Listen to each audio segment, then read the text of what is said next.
नमस्कार दोस्तों, स्वागत है आपका मेरी एक और नई कहानी में। लड़कियों के एक विद्यालय में आई नई अध्यापिका बहुत खूबसूरत थी। बस उम्र थोड़ी अधिक हो रही थी, लेकिन उसने अभी तक शादी नहीं की थी। सभी छात्राएं उसे देखकर तरह तरह के अनुमान लगाया करती थी। एक दिन किसी कार्यक्रम के दौरान जब छात्राएं उसके इर्द गिर्द खड़ी थी, तो एक छात्रा ने बातों बातों में ही उससे पूछ लिया कि मैडम, आपने अभी तक शादी क्यों नहीं की। अध्यापिका ने कहा, मैंने शादी क्यों नहीं की ये जानने से पहले आप सब एक कहानी सुनो। एक महिला को बेटे होने की लालच में लगातार 3 बेटियां ही पैदा होती रही। जब चौथी बार वह गर्भवती हुई तो पति ने उसको धमकी दी कि अगर इस बार भी बेटी हुई तो उस बेटी को बाहर किसी सड़क या चौक पर फेंक आऊँगा। महिला अकेले में रोती हुई भगवान से प्रार्थना करने लगी, क्योंकि यह उसके वश की बात नहीं थी कि अपनी इच्छा अनुसार बेटा पैदा कर देती। इस बार भी बेटी ही पैदा हुई। पति ने नवजात बेटी को उठाया और रात के अंधेरे में एक मंदिर की चौखट पर उसे रखाया। माँ पूरी रात उस नन्ही सी जान के लिए रो रो कर दुआ करती रही। दूसरे दिन सुबह सुबह पिता वहाँ पहुँचा तो देखा कि बच्ची वहीं पड़ी है। उसे जीवित रखने के लिए बाप बेटी को वापस घर ले आया, लेकिन उसे उस बेटी को देखना भी गवारा ना था।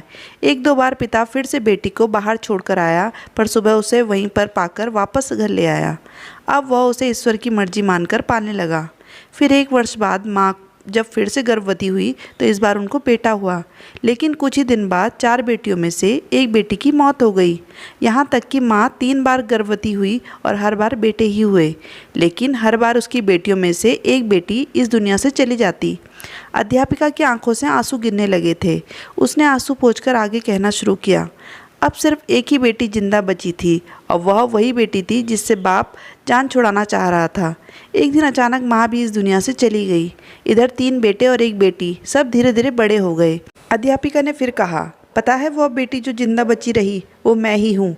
मैंने अभी तक शादी इसलिए नहीं की कि मेरे पिता अब इतने बूढ़े हो गए हैं कि अपने हाथ से खाना भी नहीं खा सकते, और अब घर में और कोई नहीं बचा है जो उनकी सेवा कर सके। बस मैं ही उनकी सेवा और देखभाल किया करती हूँ। जिन बेटों के लिए पिताजी परेशान थे, वो तीनों बेटे अपनी अपनी पत्नियों और बच्चों के साथ अलग रहते हैं। बस कभी कभार आकर पिताजी का हाल चाल पूछ जाते हैं।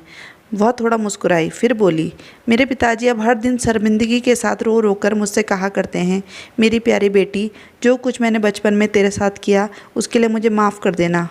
दोस्तों, बेटी की बाप से मोहब्बत के बारे में एक प्यारा सा किस्सा यह भी है कि एक पिता बेटे के साथ खेल रहा था। बेटे का हौसला बढ़ाने के लिए वह जानबूझकर हारे जा रहा था।